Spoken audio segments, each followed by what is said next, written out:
Então nós vamos ler a partir do verso 10. Ageu, capítulo 2, versículo 10, até o fim do texto. Acompanhem na sua Bíblia. No 24º dia do 9º mês, no 2º ano do reinado de Dario, a palavra do Senhor veio ao profeta Ageu. Assim diz o Senhor dos Exércitos: faça aos sacerdotes a seguinte pergunta sobre a lei: se alguém levar carne consagrada na borda de suas vestes e com elas tocar num pão, ou em algo cozido, ou em vinho, ou em azeite, ou em qualquer comida, isso ficará consagrado? Os sacerdotes responderam: não. Em seguida perguntou Ageu: se alguém ficar impuro por tocar num cadáver, e depois tocar em alguma dessas coisas, ela ficará impura? Sim, responderam os sacerdotes, ficará impura. Ageu transmitiu esta resposta do Senhor: é o que acontece com este povo e com esta nação. Tudo o que fazem e tudo o que me oferecem é impuro. Agora prestem atenção. De hoje em diante, reconsiderem. Em que condições vocês viviam antes que se colocasse pedra sobre pedra no templo do Senhor? Quando alguém chegava a um monte de trigo procurando 20 medidas, havia apenas 10. Quando alguém ia ao depósito de vinho para tirar 50 medidas, só encontrava 20. Eu destruí todo o trabalho das mãos de vocês, com mofo, ferrugem e granizo. Mas vocês não se voltaram para mim, declara o Senhor. A partir de hoje, 24º dia do 9º mês, atentem para o dia em que os fundamentos do templo do Senhor foram lançados. Reconsiderem, ainda há alguma semente no celeiro?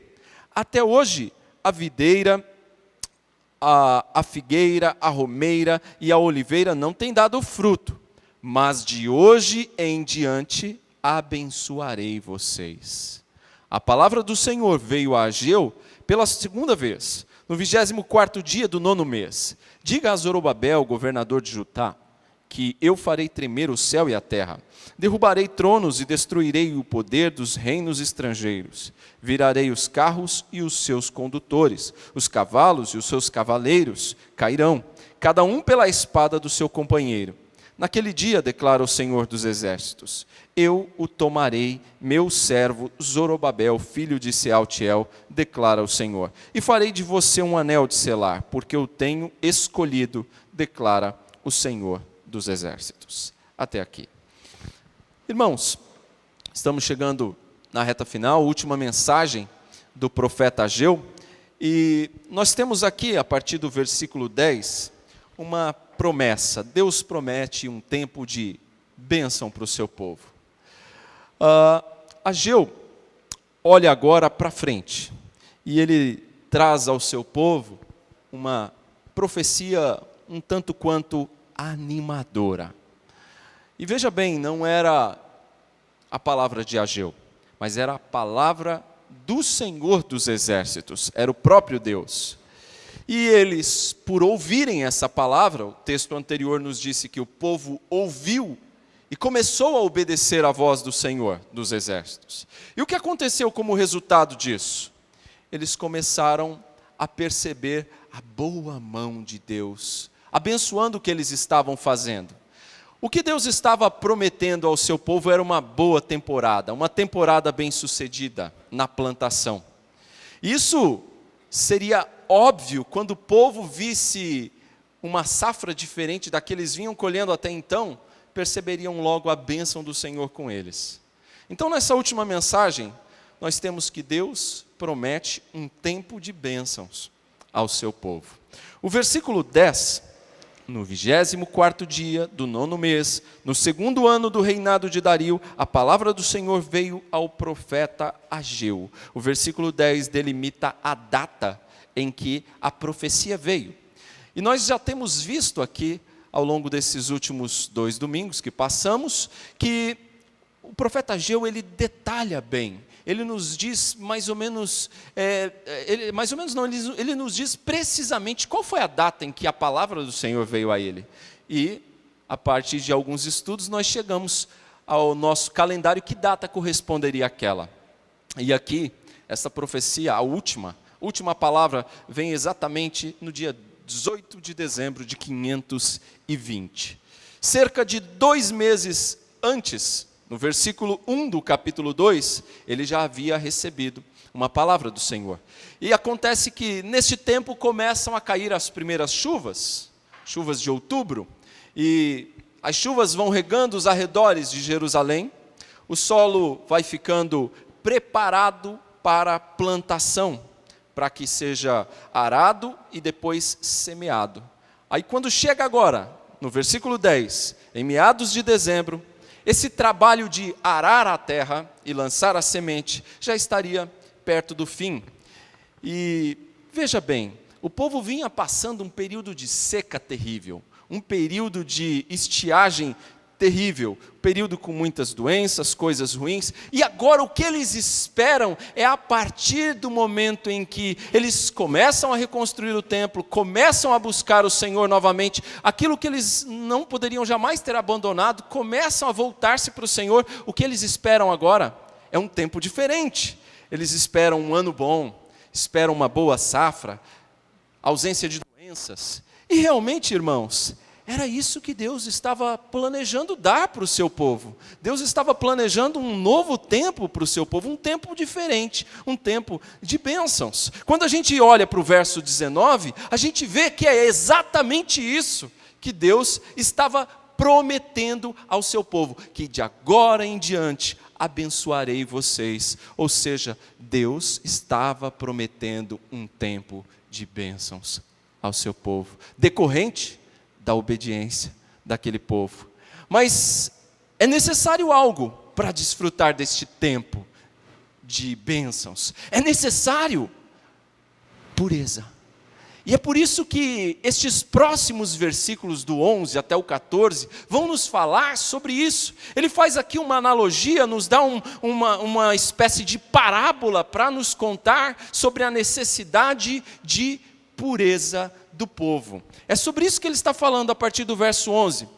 Então, verso 11, assim diz o Senhor dos Exércitos: faça aos sacerdotes a seguinte pergunta sobre a lei. O verso 11 está nos mostrando aqui Ageu, certamente pregando no templo, e usado por Deus, sendo chamado a atenção a convocar os sacerdotes e fazer a eles algumas perguntas. E por que chamar os sacerdotes? Ageu era um profeta. Profeta é uma coisa, sacerdote é outra.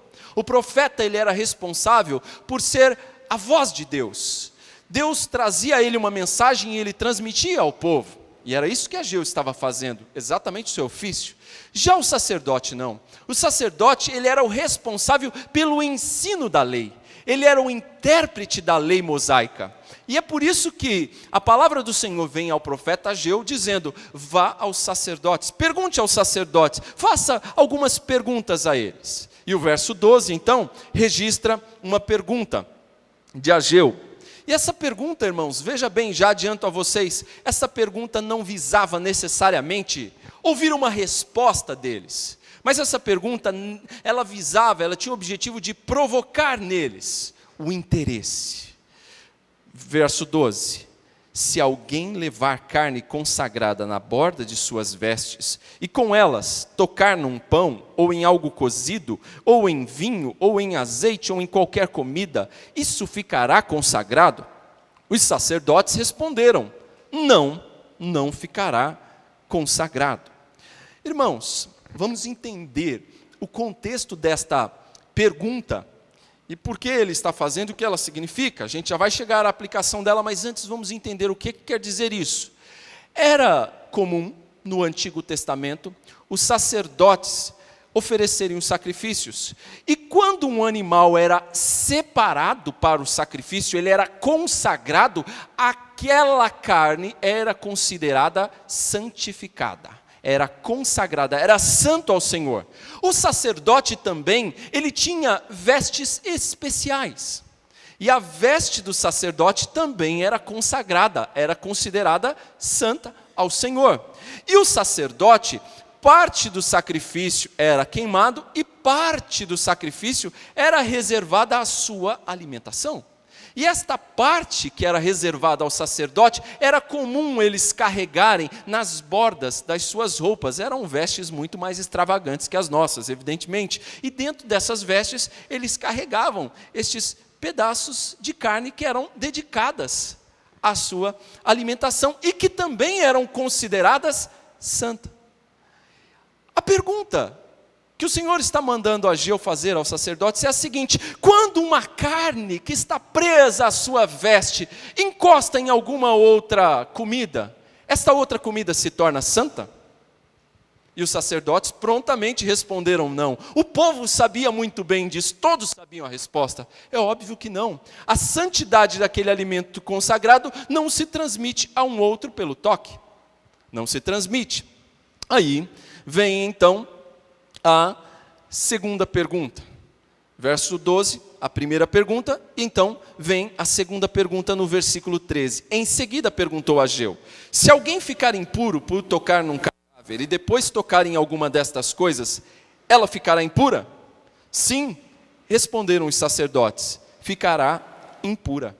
O que acontecia com alguém que tinha contato com um cadáver antigamente, no Antigo Testamento? Ficava impuro, ele era afastado dos seus ofícios, era afastado do povo de certa forma, e tudo aquilo que alguém impuro tocasse se tornava também impuro. Notaram que a impureza se transmite, mas a pureza não. Ele estava dizendo, alguém que ficava impuro, ele tinha que ser purificado, e depois vida normal. Então a impureza se transmitia, mas a pureza não. E aí no verso 14, ele vai trazer, então, a aplicação desta lição. Mas antes de aplicar essa lição, vamos pensar um pouco em termos práticos. Qual é a lição? A santidade não se transmite de uma pessoa para outra. Mas a impureza, o pecado sim. O pecado é forte, é poderoso bastante para contaminar outras pessoas. A santidade não é contagiosa, mas o pecado é. É isso que ele está dizendo aqui. E isso é um alerta para nós. Aqui nós temos uma aplicação muito séria para nós. Muito apropriada para os nossos dias. Nós temos que tomar muito cuidado, irmãos, com quem nós andamos. Com as nossas influências. Com as pessoas com quem nós nos reunimos. Com as nossas amizades. Nos locais em que nos reunimos. O que nós assistimos na TV, os sites que nós visitamos, as páginas que nós curtimos, tudo isso é muito sério. Porque a pureza não se transmite, mas a impureza sim, e facilmente. É por isso que é tão sério. Esses dias eu recebi um vídeo, uma mensagem falando a respeito disso, que se nós transmitíssemos aqui uma cena, uma imagem forte, certamente vocês ficariam chocados e horrorizados. Mas quando essa mesma cena é transmitida no televisor de casa, na sala de casa, nós aceitamos.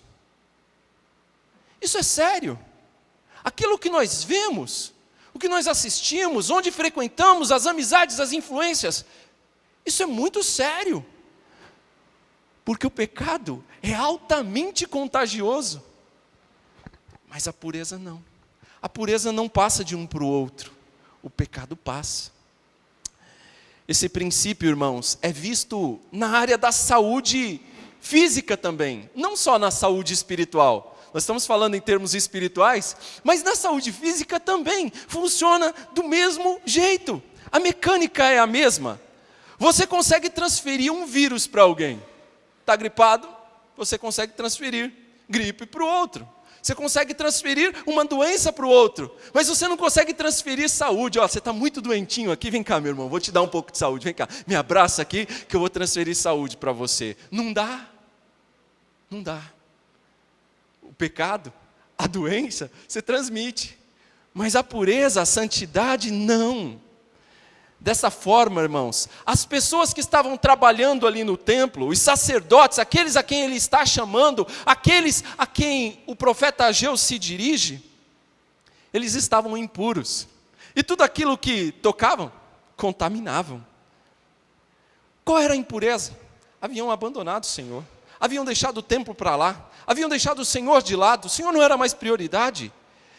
O templo em ruínas era como se fosse um cadáver a céu aberto. Essa era a impureza destes sacerdotes.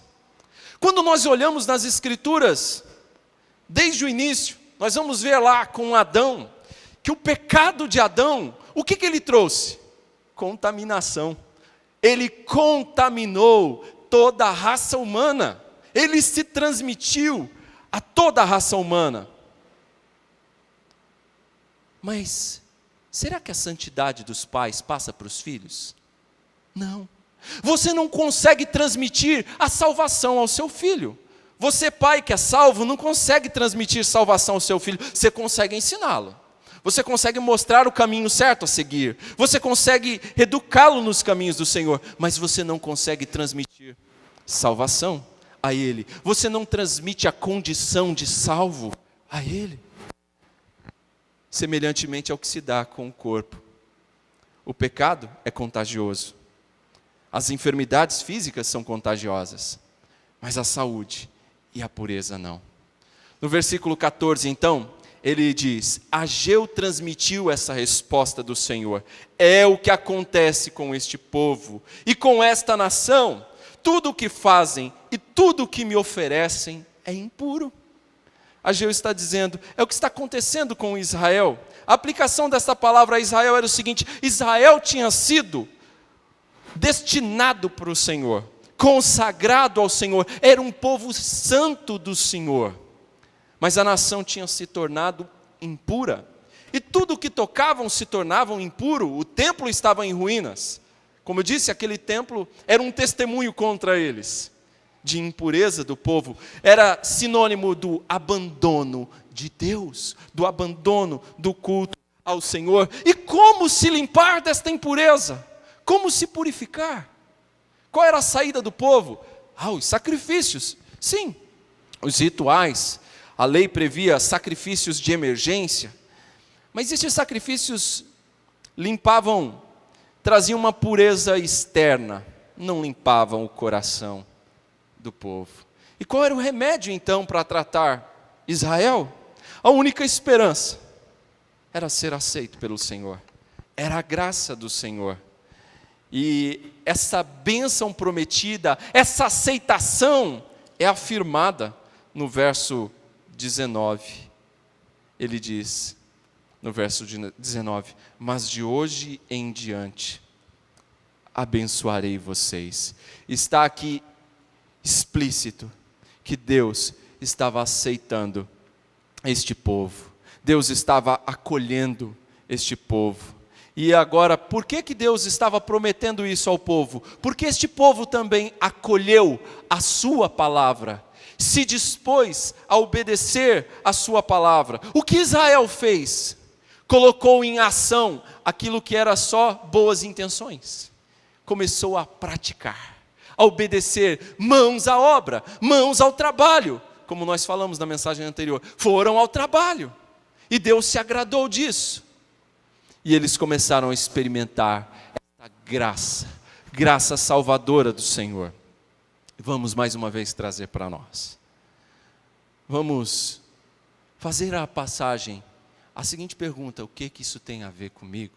O que isso diz para a minha vida? O que isso fala aos meus dias, já que este texto foi escrito há mais de 2.500 anos? Meus irmãos, o que este texto diz para a igreja de tão importante? Já que eu disse aos irmãos que a mensagem de Ageu é uma mensagem tão atual. O que tem atrapalhado o trabalho do Senhor hoje? O que tem atrapalhado o trabalho de Deus hoje? Falta de dinheiro? Não. Não é a falta de dinheiro. Não são a falta de materiais. O que tem atrapalhado hoje é a oposição dos inimigos? São os samaritanos à volta que estão impedindo? Também não. Não é oposição dos de fora, não é oposição dos gentios. São as leis do nosso país? Também não. Não são as leis, não é a política, não é o judiciário, mas é o pecado. É o pecado. É o pecado do próprio povo. É o pecado do povo de Deus. O maior entrave à obra de Deus. É o pecado do seu próprio povo. É o pecado da sua igreja.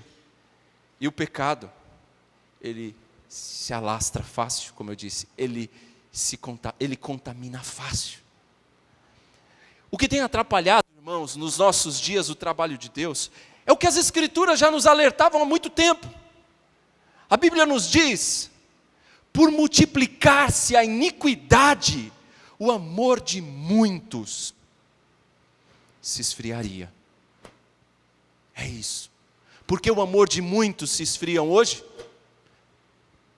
Por causa do pecado. Por multiplicar-se o pecado, o amor de muitos tem se esfriado.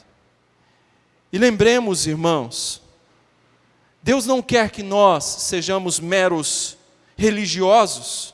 Deus não quer de nós rituais vazios. Deus exige de nós pureza. Deus exige de nós vida consagrada, vida santa para Ele. Vamos lembrar daquilo que o primeiro livro de Samuel já nos registra por diversas vezes.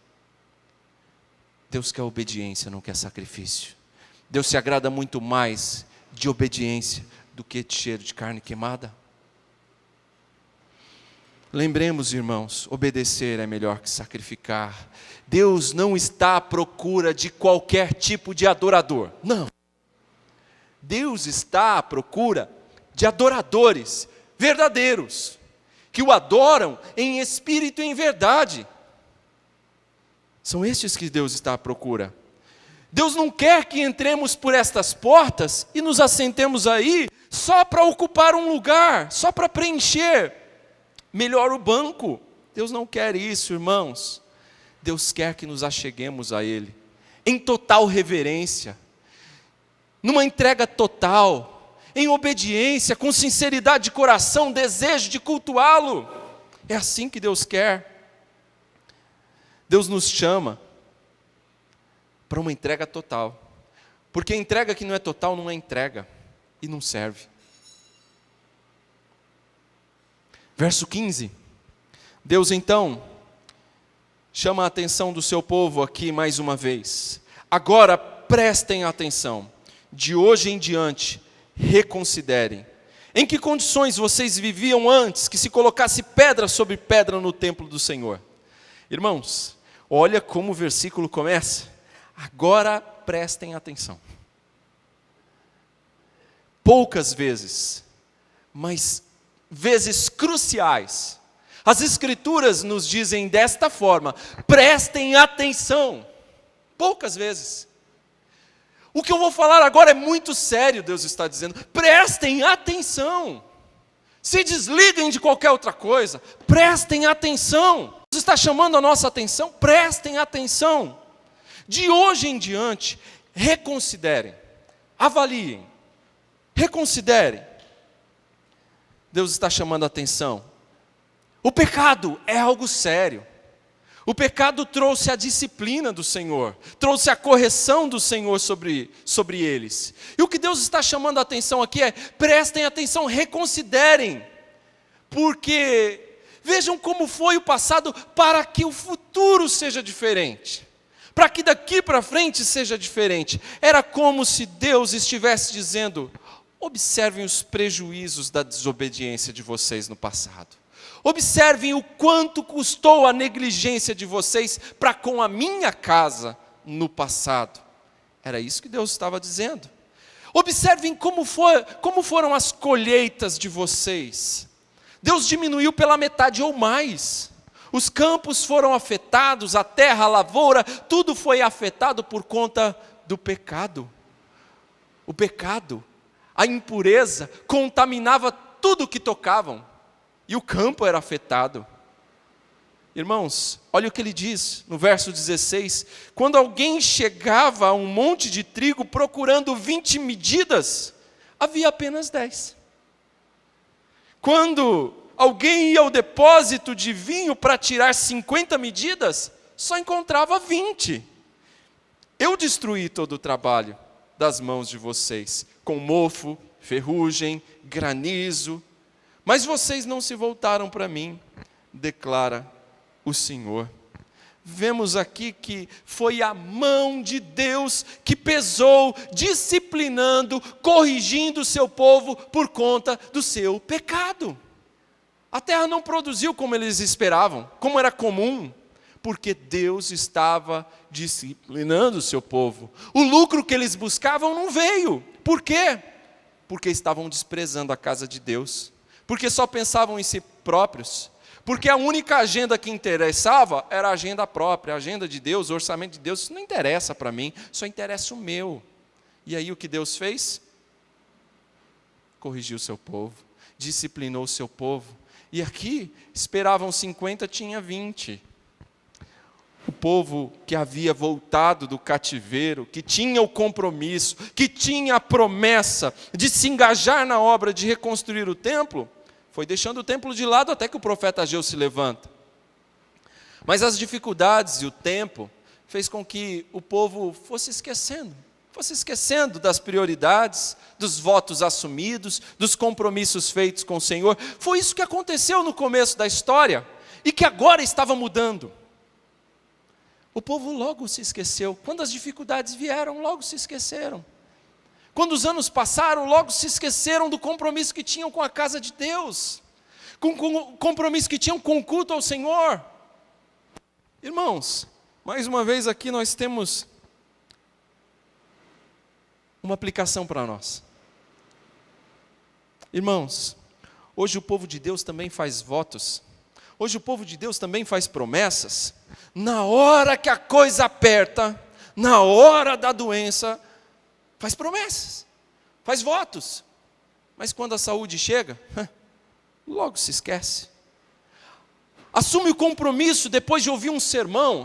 Pastor, agora eu vou ser diferente, agora eu vou mudar. Daqui para frente vai ser de outro jeito. Depois de alguns dias, já se esqueceu de tudo, de todo voto, compromisso assumido. Ora ao Senhor, pede: Deus, abre as portas e eu vou ser fiel. E quando Deus abre as portas, logo se esquece do compromisso assumido. É assim. O povo dos nossos dias também faz a mesma coisa do povo de Israel no tempo de Ageu. Irmãos, se os votos feitos ao Senhor hoje fossem cumpridos, a igreja teria condições de fazer todo o trabalho social que ela deseja fazer. Quando eu falo igreja, em âmbito geral. Ela teria condições de fazer todo o trabalho social, todo o trabalho de educação, tudo aquilo que a igreja sonha tanto fazer, ela teria condições de fazer, se o povo honrasse os compromissos assumidos. Não faltaria recursos para missões, não faltaria para nada. Para nada.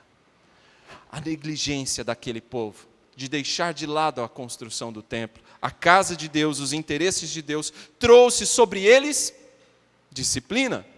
Deus usou a natureza, os recursos naturais, acidentes climáticos, tudo para corrigir seu povo. E apesar de sentir a correção de Deus, o que acontece, diz o verso 17? Vocês não se voltaram para mim, declara o Senhor. Depois de tudo isso, o povo ainda não se voltou para o Senhor, estavam com o coração endurecido, foi necessário Deus levantar o profeta Ageu. Estavam com o coração parecido com o coração de Faraó, um coração endurecido, e não se voltaram para o Senhor. Irmãos, quantas vezes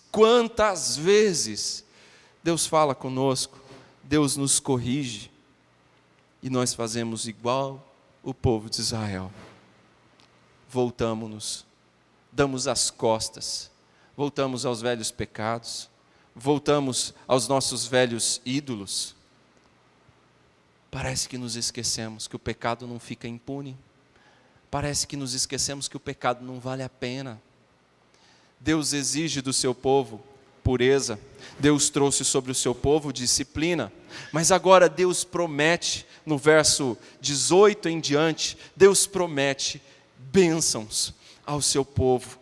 A obediência produz bênçãos, temporais e eternas. É isso que o texto passa a nos contar. Versículo 18, acompanha aí na sua Bíblia. Versículo 18, a partir de hoje, 24º dia do 9º mês, atentem para o dia em que os fundamentos do templo do Senhor foram lançados. Reconsiderem, mais uma vez ele diz, reconsiderem. Ainda há alguma semente no celeiro? Até hoje a videira, a figueira, a romeira e a oliveira não têm dado fruto, mas de hoje em diante abençoarei vocês. Não tinha mais semente no celeiro, já tinha sido lançado, já tinha sido plantado, o que tinha? Estava na terra, é agora ou nunca. E Deus está prometendo que iria abençoar o seu povo. O verso 18, depois de ter olhado para trás, agora Ageu olha para frente, depois de ter reconsiderado, olhado para o passado, ele olha para frente, e ele faz uma declaração solene, ele traz uma declaração com data, com precisão, como se fosse um documento legal, ele dá a data, afirmando que aquela semente recém-lançada daria fruto. Prestem atenção, hoje, esta semente que foi lançada vai dar fruto. Por que Ageu está falando isso? Era um tempo de estiagem.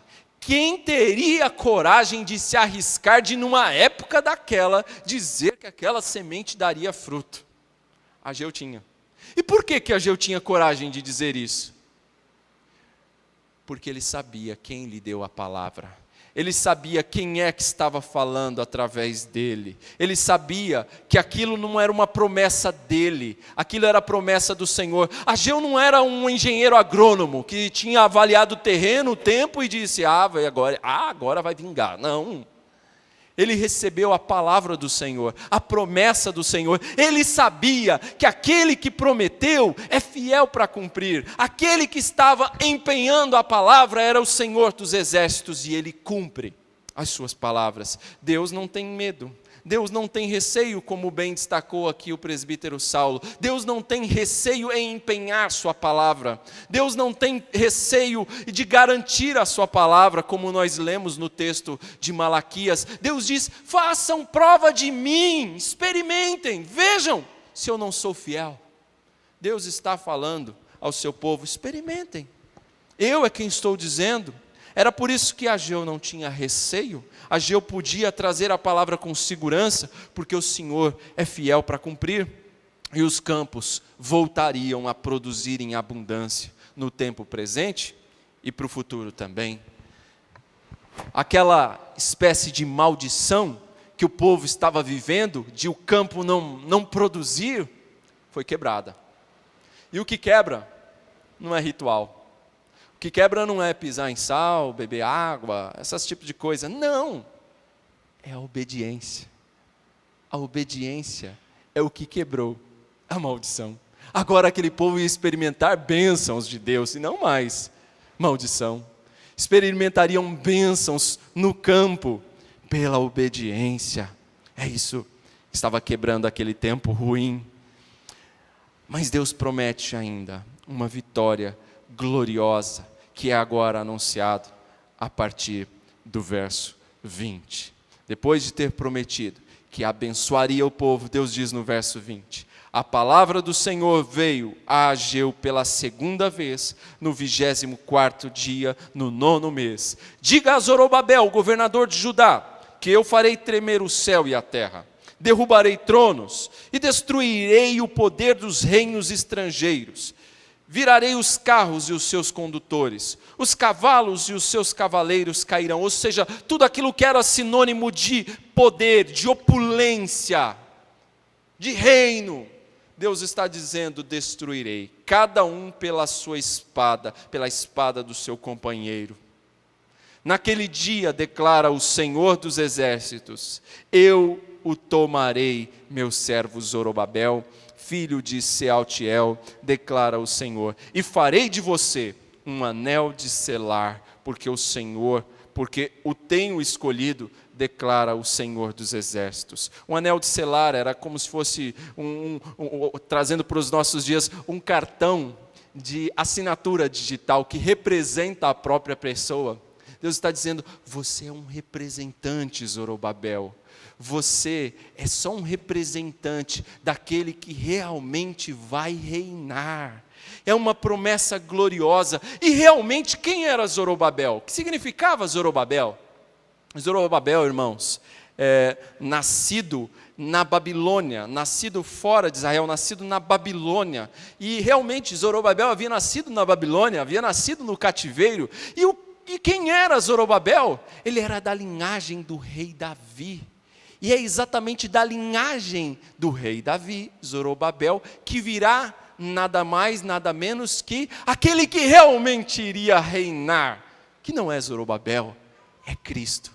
É dele que o texto está falando, é sobre ele que Ageu quer chamar a nossa atenção neste instante. Quem vai cumprir plenamente esta profecia não é Zorobabel. Zorobabel era um cumprimento imediato, mas Ageu está subindo nos ombros dos gigantes e olhando para frente, olhando para o futuro, para um cumprimento que ainda haveria de se realizar na descendência de Zorobabel. O Messias viria de Zorobabel, da descendência, da linhagem de Davi. Ele sim iria reinar. Ele sim, quando vier pela segunda vez, reinará definitivamente. Por isso nós lemos Apocalipse 11, que diz, o reino do mundo se tornou do Senhor e do seu Cristo, e ele reinará pelos séculos dos séculos. É sobre isso que Ageu está chamando a nossa atenção. Veja, meus irmãos, o que Deus está dizendo dos versos 20 em diante, através do profeta Ageu, é que ele iria mover terra e céus. Deus iria mover a natureza, os recursos, acidentes climáticos, tudo aquilo para anunciar a vinda do Messias. E quando nós lemos o Evangelho de Mateus, nós vemos a mesma informação. Se você ler na sua casa, não vou ler aqui, Evangelho de Mateus, capítulo 24, versos 29 e 30, você vai ver que a vinda do Messias é acompanhada de desastres cósmicos. Como Deus diz aqui, através de Ageu, no verso 21, farei tremer o céu e a terra, moverei as estrelas. Deus está dizendo que no dia em que o Messias vier para buscar a sua igreja, ele vai fazer tremer céu e terra, ele vai derrubar reinos, ele vai derrotar poderes, porque quem reina não são os poderes dos homens, não são as nações poderosas do nosso tempo, quem reina é o Senhor, é o Cristo. E o verso 23 deixa claro isso, não era Zorobabel, é o seu Cristo, é Ele que reina. O reino do mundo passará ao controle total de Cristo, e Ele reinará eternamente. Cristo trouxe o seu reino ao vir ao mundo, e este reino se completará, esta profecia se cumprirá completamente, quando da segunda vinda de Cristo, como nós já lemos também em Apocalipse.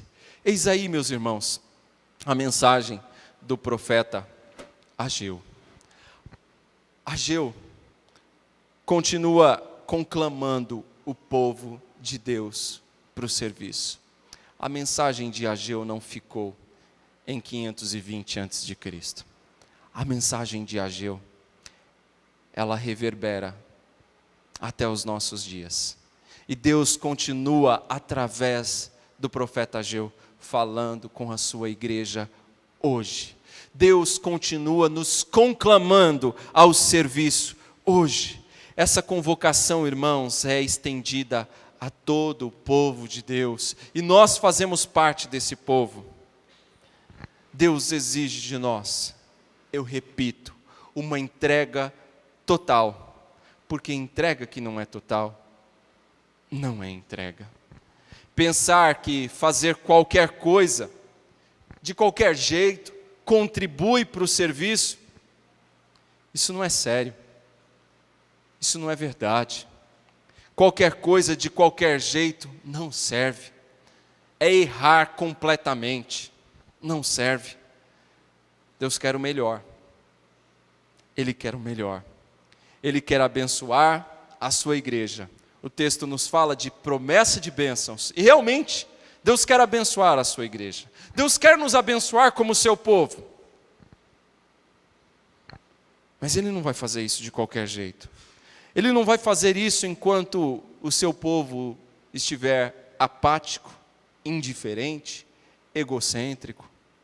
Não, Deus não vai fazer.